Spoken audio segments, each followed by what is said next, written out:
कल रात माता का मुझे मैसेज आया है और माता ने आप सभी को टेक्स्ट बुक पर बुलाया है। जी हाँ, माता का मैसेज आ गया है और आ गई है नवरात्रि सेल। इस 21, 22 और 23 मार्च को अप टू 90% ऑफ मिलेगा सभी टेक्स्ट बुक सुपर कोचिंग पर 50% की एक्स्ट्रा वैलिडिटी के साथ। इतना ही नहीं, आप मेक माई ट्रिप के साथ जीत सकते हैं मौका वैष्णो देवी जाने का और माता के दर्शन करने का। साथ ही टेक्स्ट बुक पास पर एक ऐतिहासिक ऑफर, सबसे कम दाम पर मिलेगा 1 साल की वैलिडिटी वाला टेक्स्ट बुक पास सिर्फ ₹249 में। तो अगर आप SSC, banking, insurance, teaching, AJE, engineering, defence, state PSC, UPSC से एग्जाम की तैयारी कर रहे हैं तो अभी नीचे दिए हुए लिंक पर क्लिक कीजिए और एनरोल कीजिए टेक्स्ट बुक सुपर कोचिंग पर। जय माता दी। हेलो एवरीवन, क्या है हाल चाल आप सभी का। और मैं विवेक सिंह आप सभी का हार्दिक अभिनंदन इस्तकबाल करता हूँ। मेरी आवाज़ आप सभी तक जा रही है? बोलो हाँ, जा रही है। चलिए, जिनको नहीं जा रही वो कान के इलाज कराएं, है ना। चलिए चलिए देखिए दोस्त, सर देखिए आज क्लास शुरू करते हैं और बात करते हैं क्या, तो वक्रतुंड महाकाय वक्रकुंड महाकाय सूर्यकोटि समप्रभा निर्विघ्नं कुरु मदेव सर्वकार्येषु सर्वदा। और भाई क्या गणेश वंदना से आज की क्लास शुरू करते हैं। आज क्लास के बारे में बात करते हैं। और देखो सर, सबसे बड़ी सेल अब तक की, जिसे हम कहते हैं नवरात्रि सेल, अब तक की सबसे बड़ी सेल जो क्या है दोस्त, जो कि आपकी नवरात्रि सेल है, ये 21 से 23 मार्च तक चल रही है। जिसमें आप सर याद रखोगे कि वैष्णो देवी धाम है ना, वैष्णो देवी के धाम आप दर्शन कर सकते हो अपने सर क्या एक बैच को परचेस करके।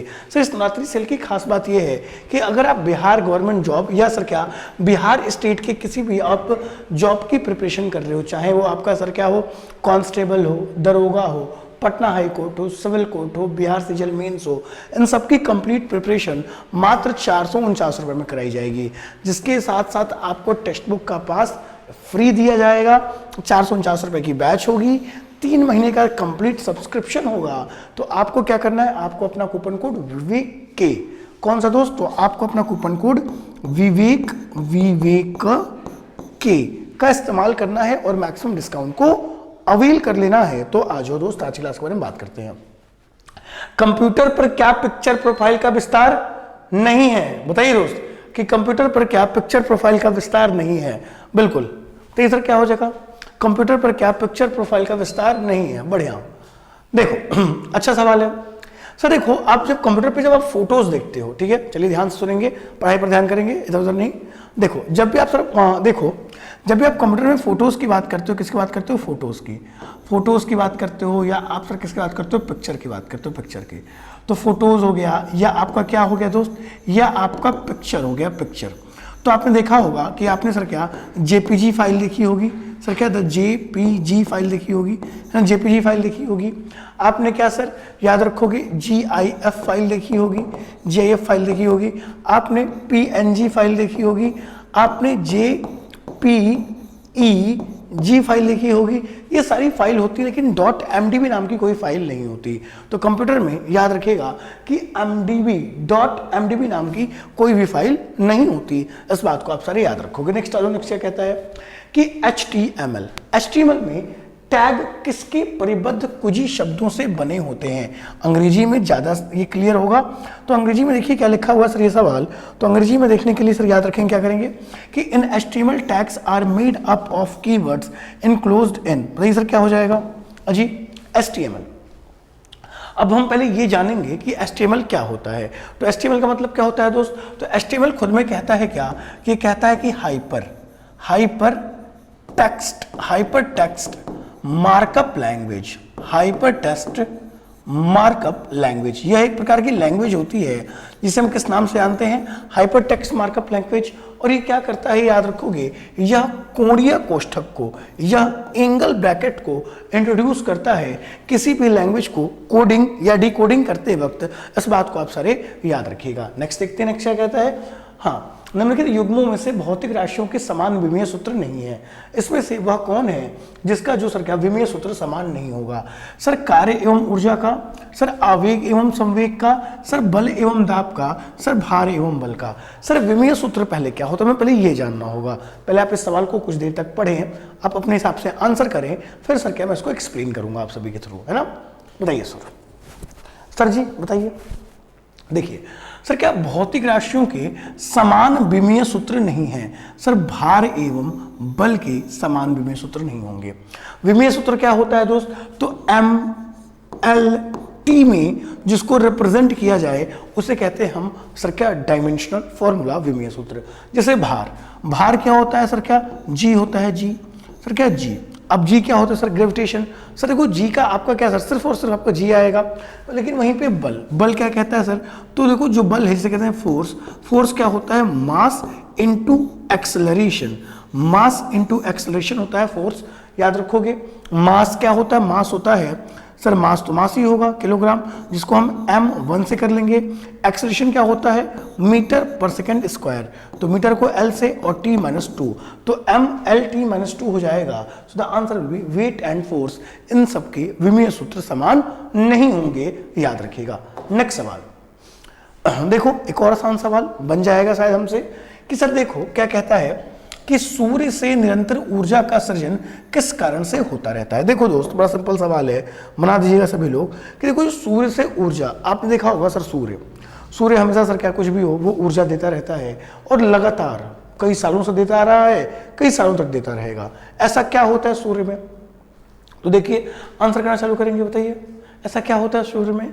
तो ऐसा क्या होता है दोस्त? नाभिकीय संलयन। बिल्कुल सही कहा आपने सर, याद रखोगे। स से क्या होता है? तो एक ट्रिक मैंने आपको हमेशा बताई है, स से सूर्य और स से संलयन। क्या सर? स से सूर्य, स से संलयन। तो सूर्य के अंदर संलयन की प्रक्रिया देखी जाती है। So the correct answer will B sir क्या, याद रखेंगे आपका क्या हो जाएगा सर? क्या नाभिकीय संलयन, याद रखोगे। ठीक है, नाभिकीय विखंडन में क्या होगा? तो नाभिकीय विखंडन के अंदर ऊर्जा बहुत कम हो जाती है। और कृत्रिम रेडियो एक्टिविटी में क्या होता है?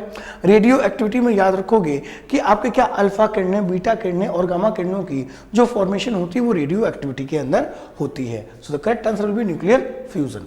और सूर्य किससे बना हुआ है? तो सूर्य याद रखोगे हाइड्रोजन से बना होता है।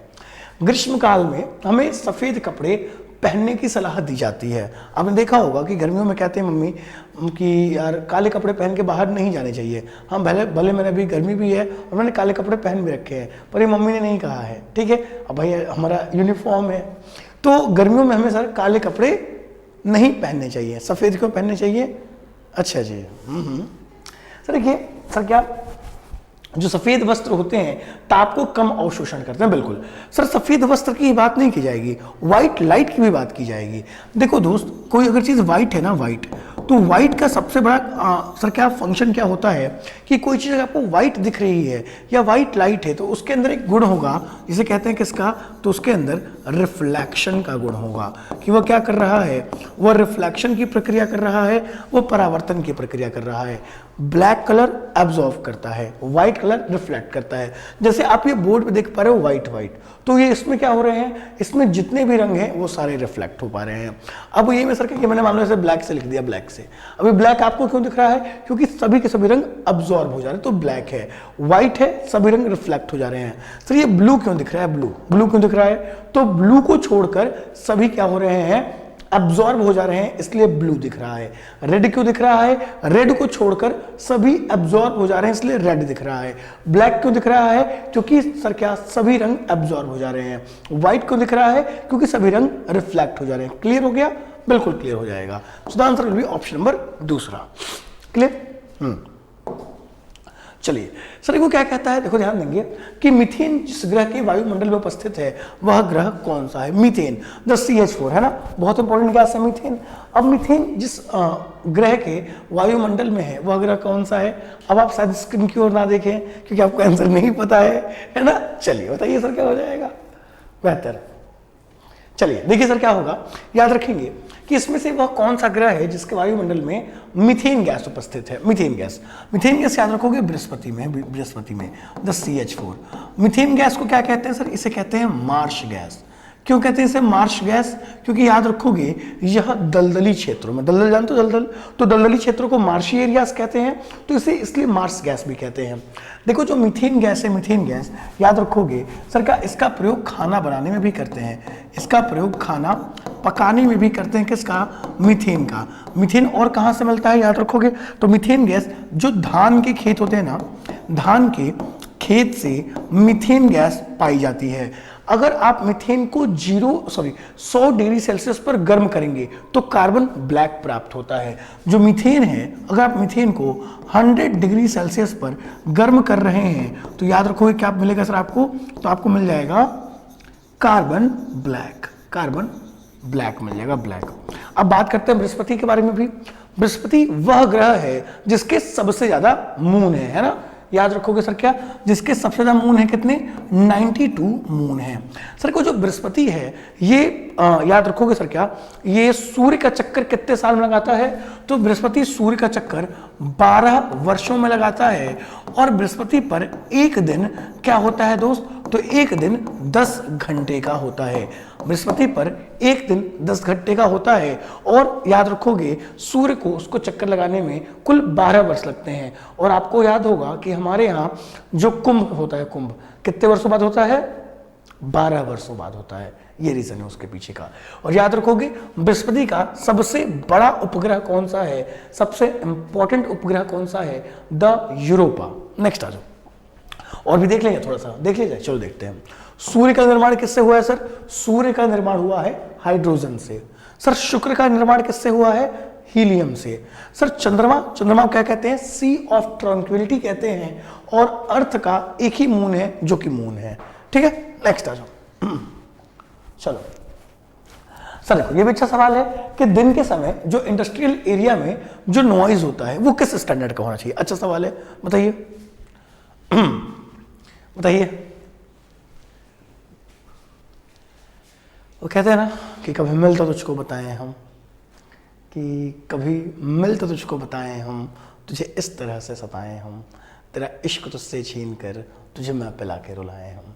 कि तुझे दर्द दूं तू न सह सके, तुझे दूं जबां तू न कह सके, तुझे दूं मकान तू न रह सके, तुझे मुश्किलों में घेर कर कोई ऐसा रास्ता निकाल दूं कि तेरे दर्द की मैं दवा बनूं, बिना कर्ज के मैं सिवा बनूं। And the correct answer will be what sir, the 75 decibel.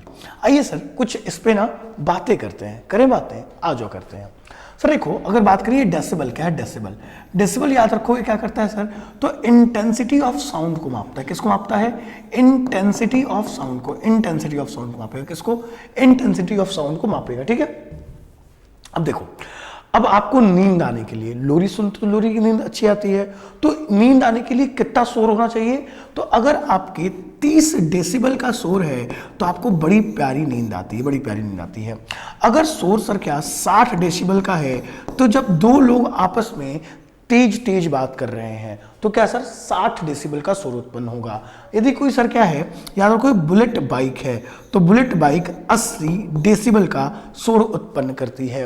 याद रखोगे कि आप साफ साफ सुन सकते हो, क्या सर, साफ साफ सुन सकते हो।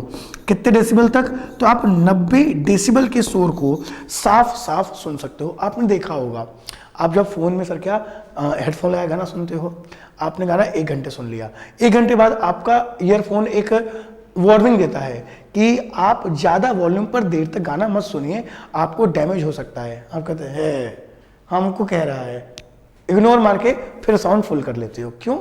क्यों कर लेते हो, क्योंकि तुम हो बोका, बकलोल हो, तुम नहीं करना चाहिए। क्योंकि सर क्या आपको हियरिंग डैमेज बाद में हो सकता है, या आपको सर क्या सर में दर्द हो सकता है उससे। याद रखोगे कान के पर्दे कब फटते हैं, कान के पर्दे कब फट जाएंगे सर, तो याद रखोगे कान के पर्दे जब 120 डेसिबल का शोर हो जाएगा तो कान के पर्दे फट जाएंगे। अब जो डीजे वीजे होता है इसमें क्या होता है सर, अगर आप डीजे के पास ले जाके कान से सुनोगे आपके कान के पर्दे फट जाएंगे, क्योंकि वह 120 डेसिबल से कहीं ज्यादा ऊपर का शोर होता है। याद रखोगे, ठीक है। लेकिन आपके और उसके बीच में दूरी होती है, इसलिए आपके कान के पर्दे नहीं फटते। ट्रेन की जो इंजन है ना, कि इंजन की सीटी में मारो बम डोले, तो जो इंजन की सीटी होती है वो भी बहुत हाई इंटेंसिटी पे होती है, उसे भी आप करीब से सुनोगे तो आपके कान के पर्दे फट जाएंगे, फिर भी आप उसे साफ साफ नहीं सुन पाते। जब ट्रेन बगल से गुजरती है सर क्या सीटी में आते हुए तो आप कान बंद कर लेते हो, क्या होगा आपने, है ना, बड़ा सिंपल चीज़ है। तो the answer will B 75 decibel. बोलो आई बात समझ में, आनी चाहिए बात समझ में। क्या कह रही है सर, किसी भी स्थिर या गतिशील वस्तु की स्थिति और दिशा में तब तक कोई परिवर्तन नहीं होता जब तक उस पर कोई बाह्य बल ना लगाया जाए। यह क्या है, यह क्या है, सुनो पहले आप आंसर करो फिर मैं आपको समझाऊंगा क्या है ये। कि तेरी आंखों में जो मेरे लिए प्यार है वो दिखता रहता है ना, कि तेरी आंखों में मेरे लिए जो प्यार है वो दिखता रहता है, ये चेहरा तेरी आंखों के सामने कुछ देर ही सही पर टिकता रहता है ना। देखो क्या होगा इसका आंसर, इसका आंसर क्या हो जाएगा दोस्त, that is the option number 1। क्या सर, ये न्यूटन की गति का प्रथम नियम है। प्रथम नियम क्या कहता है, if a body is in motion want to be in motion, if a body is in rest want to be in rest, until और unless any external force applied to it.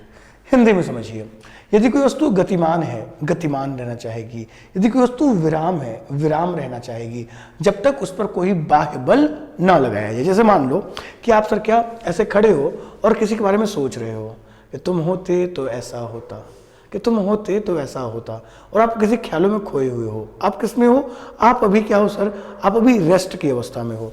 कोई पीछे आपको धक्का मार दे तो आप क्या सर, आप चौंक जाते हो या सर क्या आगे की ओर झुक जाते हो। क्यों, क्योंकि आपकी बॉडी उस फोर्स को अपोज करती है। या सुनो, आपने कार में बैठे हो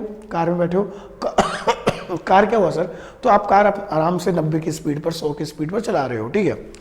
अब आपने सीट बेल्ट नहीं लगाई है, अब कार के सामने कोई वस्तु आ गई, आपने कार का ब्रेक मार दिया।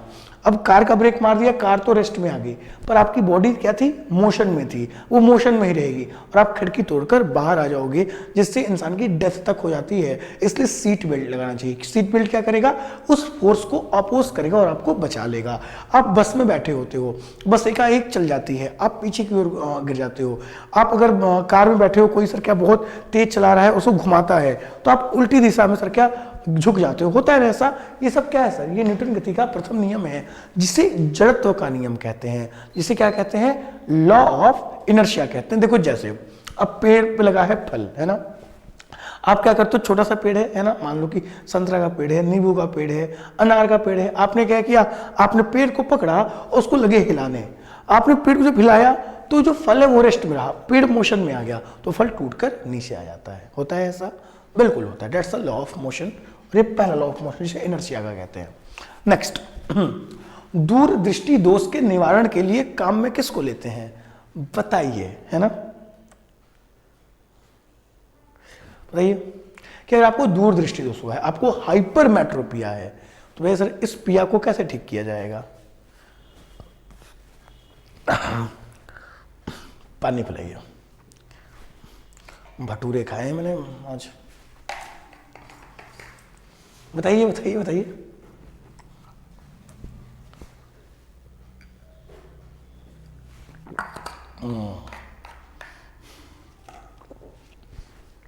हम जान गए आपको नहीं आ रहा है, ठीक है। चलिए देखिए, अब पहली बात मुझे आप सुनेंगे, इस सवाल को कभी बनाने से पहले आप मुझे चंद सेकंड के लिए सुन लोगे, पूरी लाइफ में ये सवाल गलत नहीं करोगे, पूरी की पूरी लाइफ में, ठीक है। सुनो कैसे। सबसे पहली बात क्या लिखा है, दूरदृष्टि दोष। तो एक लाइन में लिखता हूं हमेशा कि जो दोष है वह अच्छा है, बस सब कुछ सॉर्टेड हो गया। जो दोष है वो क्या है दोस्त, वो अच्छा है, जो भी दोष है वो अच्छा है। तो यहां पे कौन सा दोष है, दूर का दोष है, मतलब दूर अच्छा होगा, खराब क्या होगा, निकट खराब होगा। अब आप निकट की वस्तु को नहीं देख पा रहे हो, अब जब आप निकट की वस्तु को नहीं देख पा रहे हो मतलब आप छोटी वस्तु को बड़ा नहीं कर पा रहे हो। अब छोटी वस्तु को बड़ा करके इमेज, वह इमेज जो मैग्नीफाइंग हो, जो छोटी वस्तुओं को बड़ा करे, वो एक लेंस होता है, इसे कहते हैं उत्तल लेंस। उत्तल लेंस, जिससे आपने देखा होगा जो पंडित लोग होते हैं, क्या है, जो आपके हस्तरेखा पढ़ते हैं, या आपने भी बचपन में कागज जलाया हुआ ना, क्यों, क्योंकि वो जो उत्तल लेंस होता है वो क्या करता है, वो छोटी इमेज को बड़ा कर देता है। और जो अवतल लेंस, ये दर्पण है, ये दर्पण अलग होता है, लेंस अलग होता है। दर्पण क्या करता है, बड़ी वस्तु को छोटा, जो निकट दृष्टि दोष के लिए होगा, ठीक है, बढ़िया है, सॉर्टेड है, डन है। नेक्स्ट आ जाओ, चालक के ताप बढ़ा, क्या कहते हैं, हट सर, देखो कि चालक के ताप बढ़ने की घटना को क्या कहते हैं, सीबेक, थॉमसन, इनमें से कोई नहीं। विद्युत ऊष्मा का ऊष्मीय प्रभाव। देखो कोई कंडक्टर है, कंडक्टर को जितनी हीट दी जा रही है वो उतना गर्म हो रहा है, मतलब जो कंडक्टर है उसका नाम है कंडक्टर। अब कंडक्टर को अगर तोड़ के समझा जाए, कंडक्ट कराए, किसको कंडक्ट कराए, विद्युत को। अब विद्युत को कैसे कंडक्ट कराया जाएगा, मान लो ये एक रॉड है और ये कंडक्टर है, ये विद्युत को कंडक्ट कैसे कराएगी, इलेक्ट्रॉन को रोक के, इलेक्ट्रॉन को फ्लो करा के। भैया कंडक्टर है तो कंडक्टर कहता है ना बस से कि आगे बढ़ो आगे बढ़ो आगे बढ़ो आगे बढ़ो, तो ये क्या करेगा, इलेक्ट्रॉन को फ्लो कराएगा। और जब इलेक्ट्रॉन को फ्लो कराएगा तो इलेक्ट्रॉन के साथ साथ जितने भी पार्टिकल्स होंगे फ्लो करेंगे, तो हीट होगा, करंट होगा, वो फ्लो करेगा, जो क्या होगा, विद्युत ऊष्मा का ऊष्मीय प्रभाव, द फ्लो ऑफ इलेक्ट्रॉन की वजह से वो कंडक्टर का कार्य करेगा। तो the answer will be option number पहला इज द करेक्ट हियर।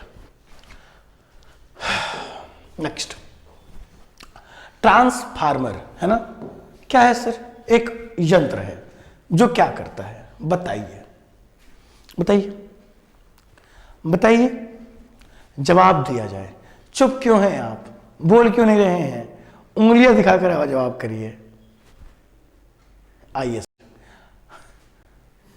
आप क्या करिए ना, आप मेरे साइंस स्पेशल ले लीजिए, आपका सवाल कभी गलत नहीं होगा। देखो ट्रांसफार्मर क्या होता है सर, ये होता है स्टेबलाइजर। ये क्या होता है, स्टेबलाइजर। अच्छा, स्टेबलाइजर मतलब क्या होगा, इस वर्ड को तोड़ो, क्या होगा, स्टेबलाइजर में दो वर्ड है, स्टेबल। स्टेबल मतलब क्या करेगा, स्थिर करेगा। स्थिर किसको स्थिर करेगा सर, याद रखोगे तो यह एसी वोल्टेज को घटाने और बढ़ाने में, यह वोल्टेज को हमेशा स्टेबल करेगा। जो ट्रांसफार्मर होता है ना ही एसी को डीसी में चेंज करेगा, ना ही डीसी को एसी में चेंज करेगा, ये इसमें से कोई काम नहीं करता। ये एसी को एसी में रखेगा, डीसी को डीसी में रखेगा, लेकिन क्या करेगा, लो वाले को हाई कर देगा, हाई वाले को लो कर देगा, जिसकी वजह से इसे क्या कहते हैं, स्टेबलाइजर कहते हैं। ये क्या करता है, ये स्टेबल करता है किसको, जो आपकी करंट होती है। ट्रांसफार्मर की खोज हेनरी द्वारा की गई थी। यह म्यूचुअल इंडक्शन पे कार्य करता है, अन्यों में प्रेरण पे कार्य करता है। इस बात को आप सारे याद रखिएगा। अगला सवाल, ड्राई सेल क्या है, बताइए sir, what is the dry cell, the primary cell, the secondary cell, the tertiary cell, the quaternary cell. मत करिए कोशिश है ना, बताइए सर क्या है सर प्राइमरी सेल, बिल्कुल लग गया तीर अंधेरे में सर। सर को जो ड्राई सेल होता है, ड्राई सेल क्या होता है दोस्त, dry cell is a kind of primary cell. देखो दोस्त, जो ड्राई सेल होता है ये क्या होता है, ये होता है प्राइमरी सेल। प्राइमरी सेल अब देखो ये काम क्या करता है, ये काम क्या करता है, ये क्या करता है सर, ये जो ड्राई सेल होता है इसे हम प्राइमरी सेल के नाम से जानते हैं। ये क्या करता है, तो ये केमिकल एनर्जी को इलेक्ट्रिकल एनर्जी में चेंज करता है। ये एक प्रकार का प्राइमरी सेल है जो केमिकल एनर्जी, जो किसको, केमिकल को, NH4Cl अमोनियम क्लोराइड, इसको किस में चेंज करेगा, इलेक्ट्रिकल में चेंज करने का कार्य करेगा। किस में चेंज करेगा, तो यह इलेक्ट्रिकल में चेंज करने का कार्य करेगा। और याद रखोगे जो आपकी प्राइमरी सेल्स होती हैं, याद रखोगे यह कितने वोल्ट की होती हैं, यह 1.5 वोल्ट की होती हैं। So the answer will be primary cell. Next आ जाओ, नीचे दिए गए कथनों पर विचार कीजिए, है ना। नीचे दिए गए एक कथन है कुछ आपके सामने, इस पर आपको विचार करना है। हर महीने ग्रहण नहीं दिखाई देता, ग्रहण अमावस्या के दिन दिखाई देता है, ग्रहण पूर्णिमा के दिन दिखाई देता है। इसमें से कौन सा स्टेटमेंट है जो क्या है, सही है ना, कौन सा स्टेटमेंट सही है। तो याद रखोगे इसमें से सर ये स्टेटमेंट भी सही है, ये स्टेटमेंट भी सही है, ये स्टेटमेंट भी सही है। अब थोड़ा सा मैं इसको जस्टिफाई भी करूंगा।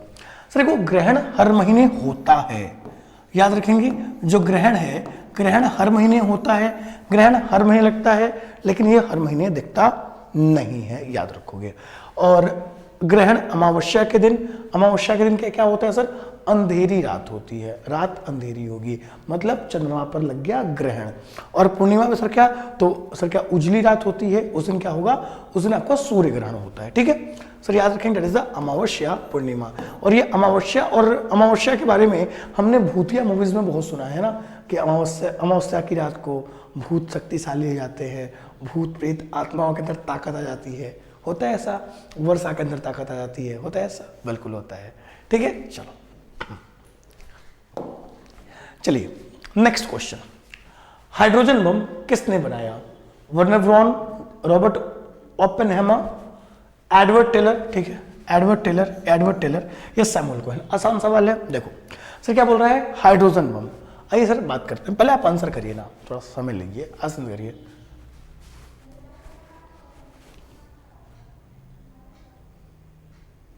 चलिए अच्छी बात है, बहुत अच्छी बात है ना, बढ़िया बढ़िया। कि बाबा की नगरिया दूर है, जाना जरूर है ना। देखिए सर, समझिए सर, ओपेनहाइमर ने क्या किया था, इन्होंने एटम बम की खोज की थी ना, एटम बम की खोज की थी। एडवर्ड टेलर ने किसकी खोज की थी, इन्होंने हाइड्रोजन बम की खोज की थी, हाइड्रोजन की। सर जो सैमुअल कोहेन है, इन्होंने नाइट्रोजन बम की खोज की थी। सबके बारे में बता दूं क्या, मैं आपको बता दूं सबके बारे में, चलो बताता हूँ। जो एटम बम होता है ये न्यूक्लियर फिजन पे कार्य करता है, नाभिकीय विखंडन पे कार्य करता है। जो हाइड्रोजन बम है क्या करता है, ये नाभिकीय संलयन पे कार्य करता है। जो नाइट्रोजन बम है ये बड़ा खतरनाक सा बम होता है, नाइट्रोजन बम। क्या हो सर, हाँ ठीक है, जो नाइट्रोजन बम होता है इतना खतरनाक क्यों होता है, जब इसको किसी शहर पे गिराया गया, ठीक है, तो ये भवनों पे कोई इफेक्ट नहीं करेगा, जो बिल्डिंग है वैसी रहेगी, या सीधे जीवों पर इफेक्ट करता है। जो जीव का प्रोटोप्लाज्म होगा उसे खराब कर देगा, इंसान की मृत्यु कर देगा, पर आपके घरों को कोई क्षति नहीं पहुंचाएगा। जबकि ये आपके जो हाइड्रोजन और एटम बम है ये सब कुछ उड़ा देते हैं, ठीक है। नेक्स्ट आ जाओ, कैंडेला किसका मात्रक है, बताओ कैंडेला किसका मात्रक है।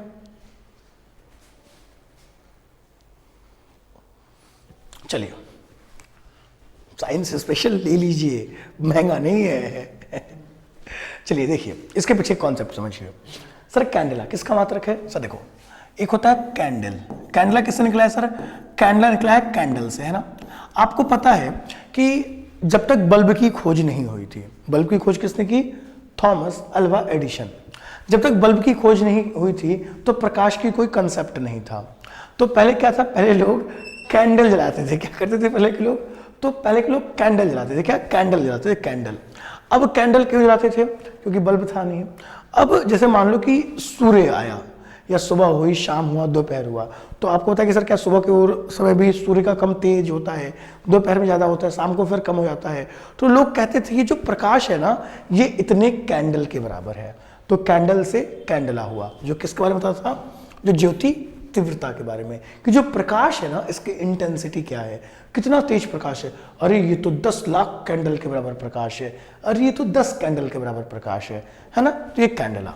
फ्लक्स किसका है सर, तो फ्लक्स होता है लक्स, लक्स का होता है फ्लक्स, ठीक है, क्लियर।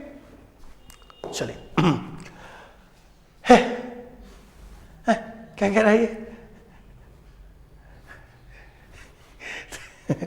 तेजाब वर्षा पर्यावरण में निम्न प्रदूषण से होती है। बताइए सर एसिड रेन कैसे होता है, हाँ जी, एसिड रेन कौन सा, बताइए सर।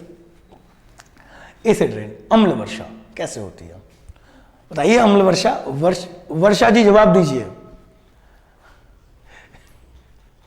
जवाब नहीं पता, बोर्ड भी नहीं देखेंगे बाद। देखिए सर को जो एसिड रेन होता है, एसिड रेन कैसे होता है।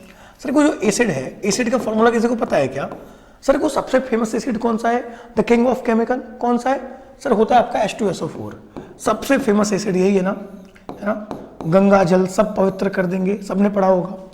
अब देखो, अब H2SO4 में दो चीजें हैं, क्या है, एक तो H2O है, एक आपका H2O है, और एक आपका SO3 है। एक आपका H2O है, एक SO3 है। SO3 का एक और कंपोनेंट होता है SO2। SO2 को क्या कहेंगे सर, सल्फर डाइऑक्साइड। कहीं है क्या ऑप्शन में सल्फर डाइऑक्साइड है सर, तो एक तो सल्फर डाइऑक्साइड हो जाएगा, और इसके साथ साथ नाइट्रोजन ऑक्साइड, ये दो होते हैं, NO2 और आपका SO2। ये दोनों क्या है, ये दोनों प्रदूषक हैं, प्राथमिक प्रदूषक हैं। इस बात को आप सारे याद रखिएगा, ठीक है। चलो नेक्स्ट,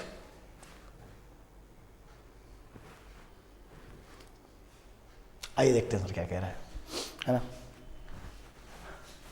कार्बन अन्य तत्वों की अपेक्षा अधिक यौगिक बनाता है, ठीक है।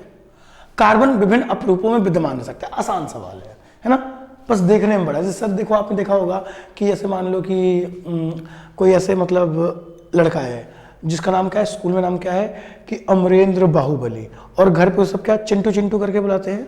ये वही है सर कि दिखने में बड़ा सा है पर चिंटू सवाल है एकदम। देखो क्या होगा इसमें, सिर्फ कार्बन अन्य तत्वों की अपेक्षा अधिक यौगिक पैदा करता है, बिल्कुल 5 लाख के लमसम। कार्बन विभिन्न रूपों में रह सकता है, बिल्कुल, ग्रेफाइट, डायमंड, चारकोल, ये सब है। तो ए और आर दोनों सही है, और आर ए की सही व्याख्या करता है। ये सवाल यूपीएससी का था, ठीक है, यूपीएससी से मैं उठा के लेके आया था आप लोगों के लिए कि चलो आप लोगों को कुछ बता दूं अच्छा सा। नेक्स्ट, बोन ऐश में क्या होता है? अच्छा ये पूछ रहा है, हड्डियों का जो राख होती है उसमें क्या होता है ना, हड्डियों का चूर्ण, है ना, कि कचूमर बोलते हैं ना, कि कचूमर निकाल दूंगा तुम्हारी हड्डियों का, वो कचूमर पूछ रहा है। सर क्या? The calcium phosphate, the calcium hypophosphate, the phosphoric acid या कैल्शियम सल्फेट। हाँ देखो, जो बोन ऐश होता है इसमें क्या होता है सर? बोन ऐश में कैल्शियम हाइपोफॉस्फेट होता है, बोन्स में कैल्शियम फॉस्फेट होगा और आपके बोन ऐश में कैल्शियम हाइपोफॉस्फेट होगा। नेक्स्ट, सीमेंट में सबसे अधिक क्या होता है? बताइए सर, सीमेंट में सबसे अधिक क्या होता है?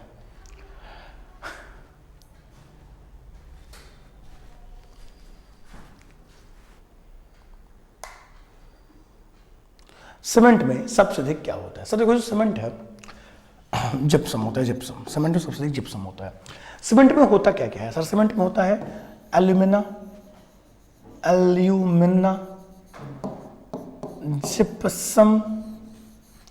जिप्सम, सिलिका, लाइम, ये सब होता है। और इसको मिला के बनता है क्या सर? इससे मिला के बनता है आपका सीमेंट। हमारे गांव में सीमेंट को सिरमिट कहते हैं, है ना, सीमेंट। और सीमेंट की खोज किसने की थी? द साहब थे, नाम था द जोसेफ एस्पेदीन। जो जोसेफ एस्पेदीन नाम के साहब थे जिन्होंने सीमेंट की खोज की थी। ठीक है, हैंडराइटिंग बढ़िया सी मेरी, बेहतर से, तुमको थोड़ी लगेगी, जो खुद ही से चिचिरी खांचता हो उसको थोड़ी है। जल का बीओडी मान बताता है। देखो, जो बीओडी मान है, जिसे क्या कहते हैं दोस्त? जिसे कहते हैं द बायोलॉजिकल ऑक्सीजन डिमांड, है ना। क्या बताता है? कार्बनिक कचरे की मात्रा, जैव रासायनिक ऑक्सीकरण के लिए प्रयुक्त ऑक्सीजन की मात्रा। ये क्वेश्चन हमने किया था आज दोपहर में भी। The answer will be option number 2। Next आ जाओ, प्रतिशतक फ्रीऑन क्या है? सर फ्रीऑन क्या होता है बताइए, व्हाट इज द फ्रीऑन? देखो, किसी क्वेश्चन को घूर के देखने से वो अपने आप आंसर नहीं देगा, आंसर आना चाहिए। देखिए सर, बताइए क्या होगा answer? What is the freon? Freon क्या होता है समझना फ्रीऑन क्या होता है। फ्रीऑन क्या होता है दोस्त? याद रखोगे, फ्रीऑन और कुछ नहीं, फ्रीऑन यह आपका एक प्रकार का क्या है? तो यह आपका क्लोरोफ्लोरोकार्बन है, द क्लोरोफ्लोरोकार्बन। देखो, जो CFC गैस होती है, और जब CFC गैस आपकी कमर्शियल पर्पस के लिए आ जाएगी, जब आपकी CFC गैस किसके लिए आ जाएगी?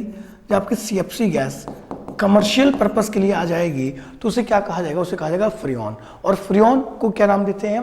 तो किस प्रकार का फ्रीऑन? तो याद रखोगे, द F22, जो आपके AC में ये गैस होती है जो बहुत हानिकारक होती है, the trichloro difluoromethane, the chlorofluorocarbon, carbon का ही मीथेन रूप होता है। ठीक है, नेक्स्ट आ जाओ, KMnO4 का प्रयोग किस रूप में कर सकते हैं? KMnO4 है ना, द पोटेशियम पर मैग्नेट। एक होता है सर क्या? एक होता है और क्या होता है सर? क्या नाइट्रिक एसिड होता है, एक होता है पोटेशियम पर मैग्नेट। मैं बड़ा कंफ्यूज रहता हूं इसमें। एक होता है HNO3, एक क्या होता है दोस्त? एक होता है आपका द HNO3, ये क्या है? नाइट्रिक एसिड है। और एक आपका होता है KMnO4, जिसे पोटेशियम पर मैग्नेट कहते हैं। सर क्या? द पोटेशियम पर मैग्नेट कहते हैं ना, द पोटेशियम पर मैग्नेट। ये क्या होता है सर? यह डिसइंफेक्टेंट होता है, डिसइंफेक्टेंट। अब डिसइंफेक्टेंट मतलब क्या? जैसे मान लो कि आपको कोई रोग हो गया है ना, आपको कोई रोग हुआ है और उस रोग आपको इन्फेक्शन से हुआ है, तो क्या करते हैं? तो उस रोगी को पोटेशियम परमैंगनेट देकर सर क्या उसको उस इन्फेक्शन से बचाते हैं। जैसे कोई व्यक्ति है हैजा से पीड़ित है, हैजा क्या है? इन्फेक्शियस रोग है, तो उस रोगी का जो मुंह होगा ना उसको किससे धोएंगे? KMnO4 से धोएंगे, तो सर क्या वो हैजा से ठीक हो जाएगा, है ना। द पोटेशियम परमैंगनेट है क्या कहीं? डिसइंफेक्टेंट। Option number 3। सिगरेट के धुएं का मुख्य प्रदूषक कारक क्या है? है ना, सिगरेट के धुएं का मुख्य प्रदूषक का क्या है सब बताइए सर? हाँ, खोखो, है ना, खोखो।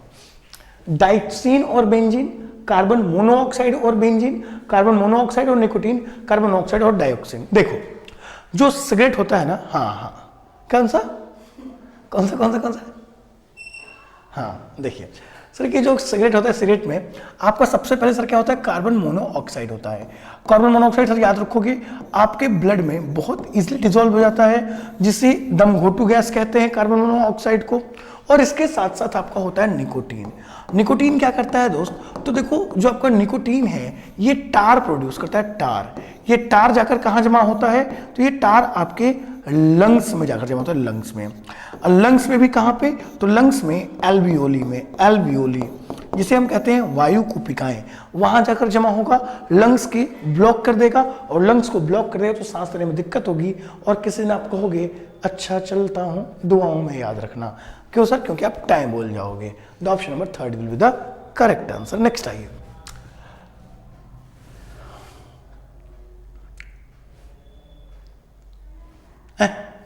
क्या कह रहा है सर, निम्नलिखित भागों पर विचार कीजिए। बताइए सर, बताइए sir, consider the following parts, the परीक्षण, शीतलक, कोर और मंदक। बताइए क्या होगा सही आंसर। द ये सभी, द 1 और 2, द केवल एक, क्या 1, 2 और 3। खाली देख के आंसर नहीं आता। देखिए क्या होता है, द ये सभी क्या है, ये सभी एक प्रकार के न्यूक्लियर रिएक्टर में यूज होने वाली चीजें हैं ना। ये सारी टर्मिनोलॉजी है जिनका प्रयोग हम न्यूक्लियर रिएक्टर में करते हैं, ठीक है। ये सारी सर क्या है, ये सारे के सारे टर्मिनोलॉजी हैं। क्या है दोस्त, तो ये सारे के सारे आपके टर्मिनोलॉजी हैं जिसका प्रयोग हम किस में करते हैं, जिसका प्रयोग याद रखोगे हम करते हैं किसमें, न्यूक्लियर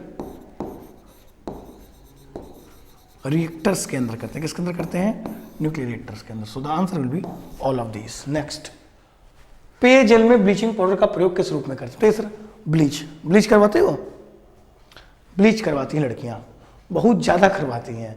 अब काहे करवाती हैं, रीजन बताऊंगा आपको। अब देखो जो गोरी हैं वो नहीं करवाती हैं, जो क्या जो मान लो एकदम करिया है, देख लो साला कि दिन खराब हो जाए, उस दिन भोजन ही ना मिले, जिस दिन उनका नाम, उनका शक्ल देख लो, वैसी लड़कियां होती हैं, दे एग्जिस्ट। अब वो क्या सर, वो खूबसूरत दिखने के चक्कर में चलेंगी पार्लर में, करवाएंगी ब्लीच। अब ब्लीच करवाने के पीछे रीजन क्या होता है, जो चेहरे पे गंदगी होती है ना, उसे क्या, उसे खींच कर निकालने का कार्य कौन करता है सर, ब्लीच करता है। मतलब ब्लीच क्या करता है, गंदगी को साफ करने का कार्य करता है।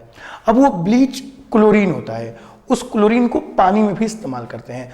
पानी में जब क्लोरीन का इस्तेमाल कर दोगे तो पानी हल्का ब्लूइश पे हो जाता है, जिस वजह से पानी के अंदर जितने भी रोगाणु होते हैं, जितने भी सर क्या कीटनाशक होते हैं, जितना भी सर क्या आपका डिसइंफेक्टेंट होता है, उन सब का प्रयोग हो जाता है। और वो वहां पे क्या करता है, डिसइंफेक्टेंट का प्रयोग करके सर क्या पानी को साफ किया जाता है। तो आंसर है क्या कहीं डिसइंफेक्टेंट, सर ये बिल्कुल है सर, द रेजिस्टेंस, प्रतिरोधी।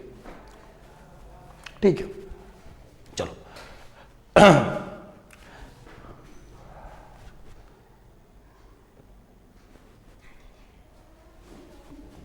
बहुत बढ़िया, वेरी गुड।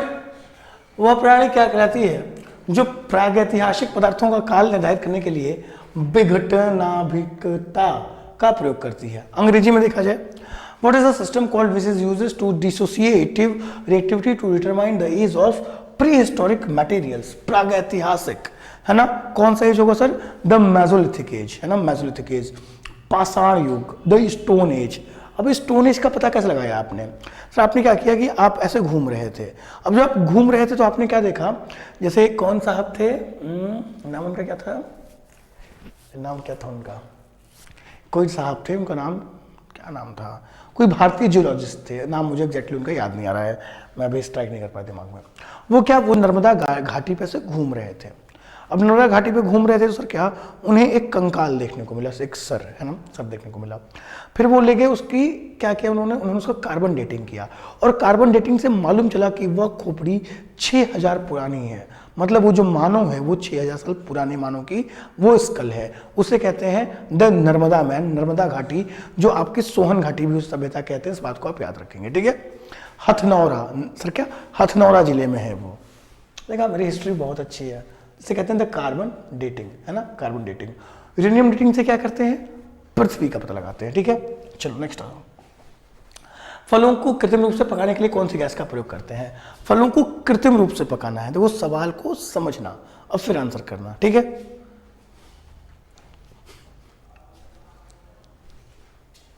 कि फलों को कृत्रिम रूप से पकाने के लिए किसका प्रयोग करते हैं? सर, को जो फल है ना, फलों को कृत्रिम रूप से पकाने के लिए प्रयुक्त गैस कौन सी होगी? सर, फलों को कृत्रिम रूप से पकाने के लिए हम प्रयोग करते हैं एथिलीन का। एथिलीन को किस नाम से जानते हैं? इसे ही एसीटाइलिन कहा जाता है। क्या कहते हैं दोस्त इसे? इसे ही हम कहते हैं द एसीटाइलिन। क्या कहते हैं दोस्त? इसे ही हम एसीटाइलिन कहते हैं। The C2 the H2 the C2H2 gas, है ना। नेक्स्ट, पसीने में क्या होता है? बताइए सर, बताइए सर, पसीने में क्या होता है?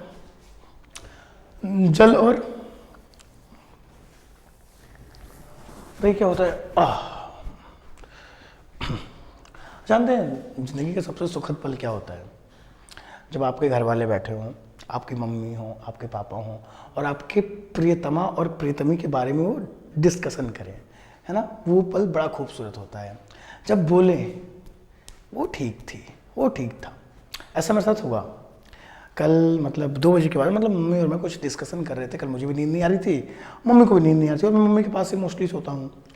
तो मम्मी ने बोला कि यार देखो, मतलब तुम्हारी ज़िंदगी में ना वो जो लड़की थी ना, वो बहुत अच्छी थी। मैं कहा मम्मी कौन? बोली वही। मैं कहा कौन? वही आगरा वाली। मैं कहा अच्छा। तो बता रही थी मम्मी, और मम्मी ने उसकी तारीफ़ की। मुझे अच्छा लगा, एक बड़ा सा सुकून मिला। देखो, मतलब ऐसा होता है कि जैसे कि उस इंसान के साथ कभी ना, अब कभी मिलना नहीं होगा, ना कभी देखना होगा, ना कभी सुनना होगा, ना कभी सुनाना होगा। वो समय था जब सर क्या रहेंगे, वो लड़की जहाँ हमारी थी मियाँ पहले, बहुत पहले, वो पहले की बात है ना। अब ऐसा नहीं हो सकता, पर फिर भी लेकिन जब लोग आपको प्रेस करें किसी और के नाम से, अच्छा लगता है ना। कहते ना कि वो लड़की जहाँ हमारी थी मियाँ पहले, बहुत पहले। और रकीब, रकीब मतलब पता है, जो नया, मतलब कोई भी उसके साथ कोई जुड़ा हुआ नया इंसान हो, कि रकीब आके मुझे बताते हैं उसके यहाँ तिल है, उसके वहाँ तिल है, मियाँ हमको ये जानकारी थी बहुत पहले, मियाँ पहले, है ना। That is the salt. ठीक है। पसीने में क्या होता है सर? पसीने में सॉल्ट और वाटर होते हैं, जिस वजह से सर क्या पसीना थोड़ा सा नमकीन टाइप का लगता है, याद रखोगे। अब आप नहीं नहाओगे, मान लो आपने 3 दिन नहीं नहाए, अब क्या होता है? तो अब वो जो पसीना होता है आपकी बॉडी पे, वो मतलब सूख जाता है। तो गलती से अगर आपने अपना शरीर थोड़ा सा टेस्ट कर लिया तो नमक सा टेस्ट आता है। ये मैं एक्सपीरियंस से बता रहा हूँ। ठीक है, चलो आ जाओ। नाभिकीय बल क्या है सर? बताइए सर, नाभिकीय बल क्या है? हाँ जी, है ना।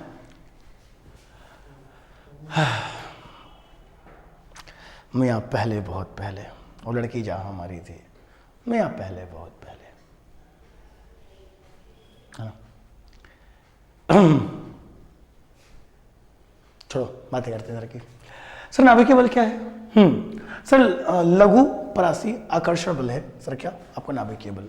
पक्षियों के पंख क्या होते हैं? अच्छा ठीक है, पक्षियों के पंख क्या होते हैं? पक्षियों के पंख, देखो जो पक्षी के पंख होते हैं, जो पक्षी के पंख होते हैं ना सर, वो उसके पैर होते हैं जो मॉडिफाइड हो गए। कौन से पैर? आगे वाले या पीछे वाले? तो याद रखोगे उसके पिछले वाले पैर मॉडिफाइड होके पंख बन गए हैं, और फिर वो पक्षी कहती है उड़ते फिरूं मैं मस्त गगन में, है ना। नेक्स्ट आ जाओ।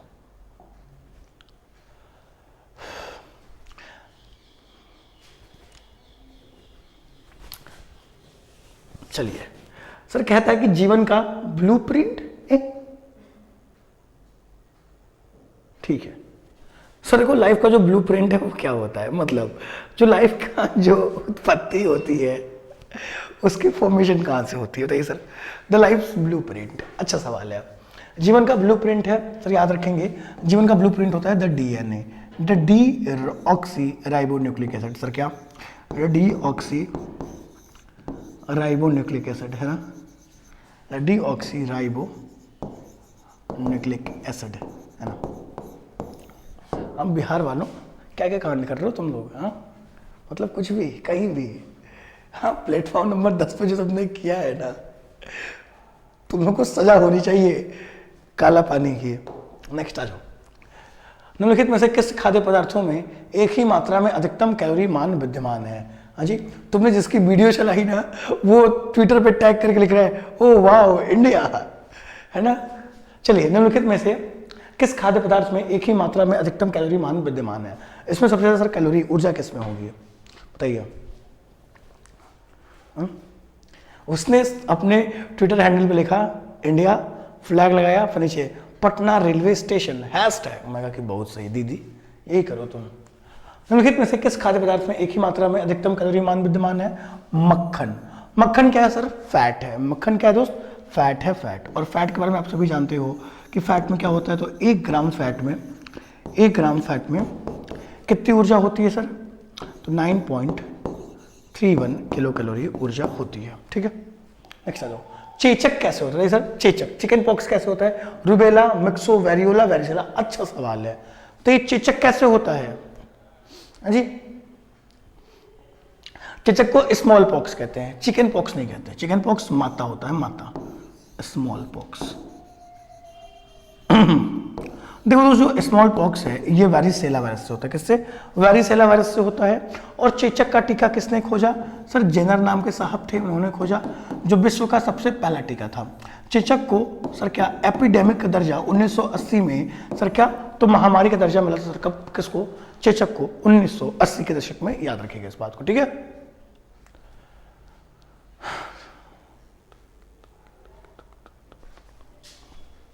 नेक्स्ट आइए, क्या कहता है?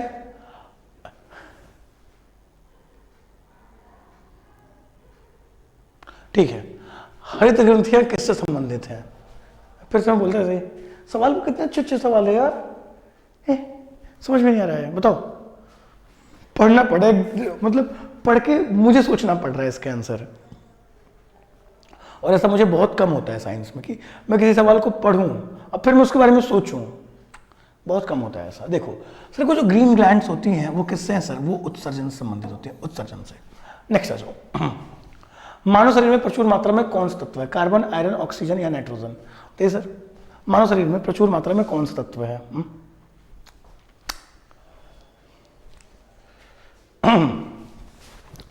मानव शरीर में प्रचुर मात्रा में कौन सा तत्व विद्यमान है? देखो सर, जो मानव शरीर में प्रचुर मात्रा में कौन सा तत्व होता है? ऑक्सीजन। कितना प्रतिशत? 65% है ना। कितना? 65%। नेक्स्ट, लाल रुधिर कोशिकाओं का उत्पादन निम्नलिखित में से किसके द्वारा होता है? बताइए सर, आरबीसी का निर्माण किसके द्वारा होगा? बता दो, रोज पढ़ रहे हो।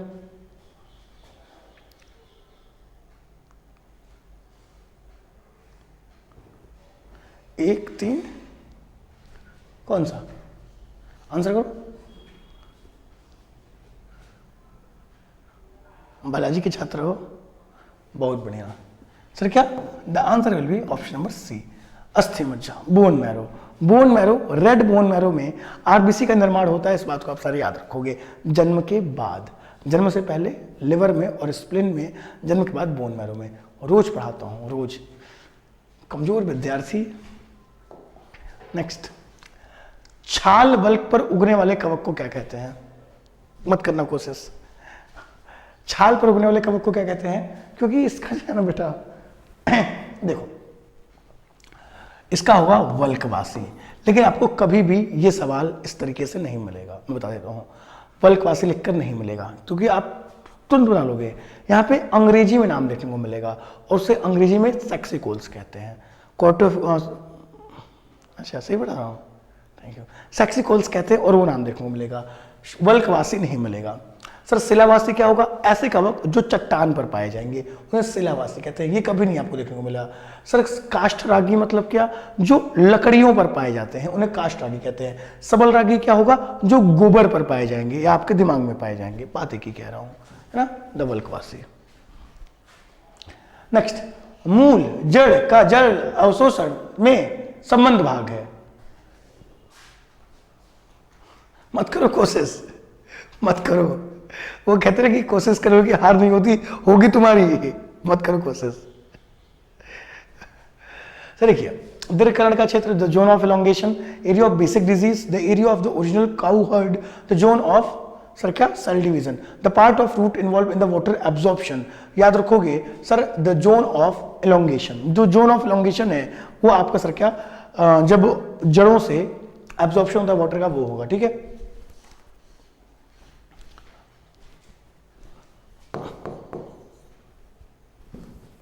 चलिए दोस्त, तो आज की क्लास को सर क्या रोकने का समय आ गया है ना। चलिए देखिए, आप सभी के लिए सर क्या महानवरात्रि सेल, वो कहते हैं ना कि सर्वमंगल मांगल्ये शिवे सर्वार्थ साधिके शरण्ये त्र्यंबकम गौरी नारायणी नमोस्तुते। तो नवरात्रि आ रही है तो ढोल ताशे बजाओ, माता रानी को घर पर विस्थापित करो, प्रतिस्थापित करो, माता रानी को घर पर लेके आओ।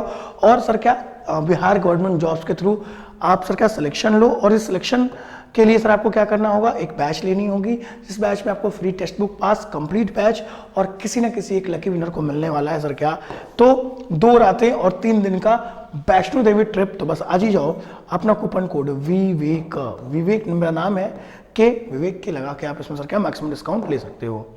और देखो दोस्त क्या है, सुपर कोचिंग क्या लेके आया है, सुपर कोचिंग लेके आया सर क्या, तो जहाँ पे 15 से अधिक वीडियो कोर्सेज हैं, 650 से मॉक टेस्ट हैं, 200 से स्टडी नोट्स हैं, और 1500 से डेली लाइव क्लासेस भाई एक्सपर्ट है। यहाँ पे आपके ऋचा शर्मा मैम है, सोनी विजय मैम है, गुरु रहमान सर हैं। आप अपना कूपन कोड विवेक लगाकर मैक्सिमम से मैक्सिमम डिस्काउंट पा सकते हो। तो चलो दोस्त, आज की क्लास को यहीं पर रोकते हैं। Till then God bless you, जय हिंद, वंदे मातरम, थैंक यू है, शब्बा खैर है, सोइए, मस्त रहिए, पढ़िए लिखिए, जो करना है करिए, बाय।